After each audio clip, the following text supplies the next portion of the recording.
आपण पाहत आहात भारतीय जनमत, आपला चॅनल।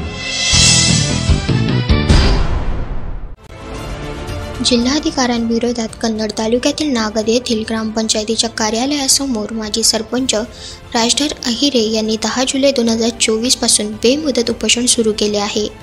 सरकारी जमिनीवर अतिक्रमण केल्याप्रकरणी नागद येथील ग्रामपंचायतीचे सरपंच राजधर अहिरे यांचे पद रद्द करण्यात यावे अशी तक्रार गावातील विष्णू ससाने यांनी जिल्हाधिकाऱ्यांकडे केली होती। त्यानंतर या प्रकरणी सुनावणी होऊन जिल्हाधिकाऱ्यांनी सरपंच अहिरे यांना अपात्र ठरवले होते। दरम्यान या प्रकरणी अहिरे यांनी मुंबई उच्च न्यायालयाच्या औरंगाबाद खंडपीठात दाद मागितली असता खंडपीठाने जिल्हाधिकाऱ्यांचा निर्णय रद्द करून अहिरे यांची सरपंचपदी निवड करण्याचे आदेश दिले होते। दरम्यान नागदच्या सरपंच पदासाठी निवडणुका घेऊन अहिरे यांच्याऐवजी अन्य सदस्याची प्रशासनाने निवड केली। ही निवडणूक रद्द करून औरंगाबाद खंडपीठाच्या निकालानुसार माजी सरपंचपदी निवड करावी अशी लेखी मागणी गेल्या 2 वर्षापासून अहिरे जिल्हाधिकाऱ्यांकडे करत आहेत, परंतु त्यांना अद्यापपर्यंत न्याय मिळाला नाही। अखेर अहिरे यांनी ग्रामपंचायत सदस्य शोभाबाई अहिरे व समर्थकांसह नागद ग्रामपंचायतीसमोर 10 जुलै 2024 बुधवारपासून बेमुदत उपोषण सुरू केले आहे। संबंधित अधिकारी कधी व काय कारवाई करणार याकडे नागद ग्रामस्थांचं लक्ष लागलं आहे। भाऊ, तुमचे उपोषण चालू आहे, किती दिवसापासून उपोषण चालू आहे? आज तिसरा दिवस।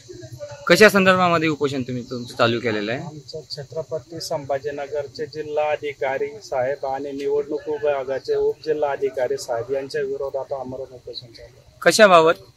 मी नागदगावचा माजी सरपंच ग्रामपंचायत सदस्य आहे। 2021 या वर्षी मी निवडून आलेलो होतो, पण राजकीय दोषापोटी माझ्या विरोधात अतिक्रमणाची केस दाखल केली होती। जिल्हाधिकारी यांनी 28 ऑक्टोबर 2021 ला माझ्या विरोधात निकाल दिला। त्याच्या विरोधात मी अपील दाखल केलं होतं कमिशनर साहेबाकडे, आणि कमिशनर साहेबांनी 5 जानेवारी 2022 ला माझं अपील फेटाळल्यामुळं मी मुंबई उच्च न्यायालय खंडपीठ औरंगाबाद या ठिकाणी पिटिशन दाखल केलं होतं आणि त्याची प्रत यांना माहितीच तो दिली होती। परंतु जिल्हाधिकाऱ्यांना हाताशी पकडून काही राजकीय पुढाऱ्यांनी, काही ठाकरे सरकारचे ज्यावेळेस मंत्री होते त्यांनी पकडून 27 दिवसात निवडणूक लावली सरपंच पदाची। साधारण उत्पन्नाचा दाखला सुद्धा या 30 दिवसात मिळत नाही, पण नवीन सरपंच पदाची निवडणूक 27 दिवसात लावली।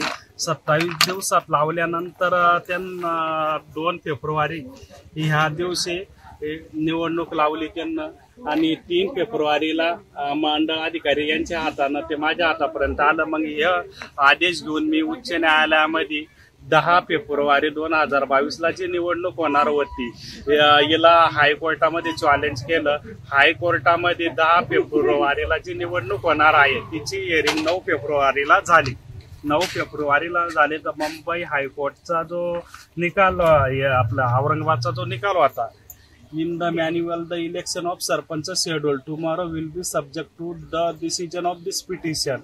म्हणजे 10 फेब्रुवारी उद्याची जी नवीन सरपंच पदाची निवडणूक होणार आहे, पिटिशनरच्या याचिकेच्या अधीन राहील ती निवडणूक प्रक्रिया। त्याच्यानंतर 6 मार्च 2023 ला हायकोर्टाच्या कलेक्टर कमिशनरचे निकाल रद्द करून फेर सुनावणीसाठी कलेक्टर साहेबांकडे पाठवलं, आणि कलेक्टर साहेबांनी फेर सुनावणी करून माझं कुठंही अतिक्रमण नाही, समोरचा अर्ज पेटाळून माझ्या बाजूने निकाल दिल्यानंतर मग मी कलेक्टर साहेबांना अर्ज दिला का बाबा ती जी तुम्ही 10 फेब्रुवारीला जी निवडणूक घेतलेली आहे 9/2/2022 औरंगाबादच्या हायकोर्टाच्या आदेशानुसार आहे, ती रद्द करून तुम्ही कारवाई करावा या संबंधित मी त्यांना पत्र व्यवहार केला, आणि तुम्ही ते न केला त्यांना मी 28 जूनला मी त्यांना आमरण उपोषणाचं पत्र दिलं, आणि 10 तारखेपासून मी आमरण उपोषणाला बसलो। एकंदरीत तुम्ही तुमचा अधिकार मागताय उपोषणाच्या माध्यमातून।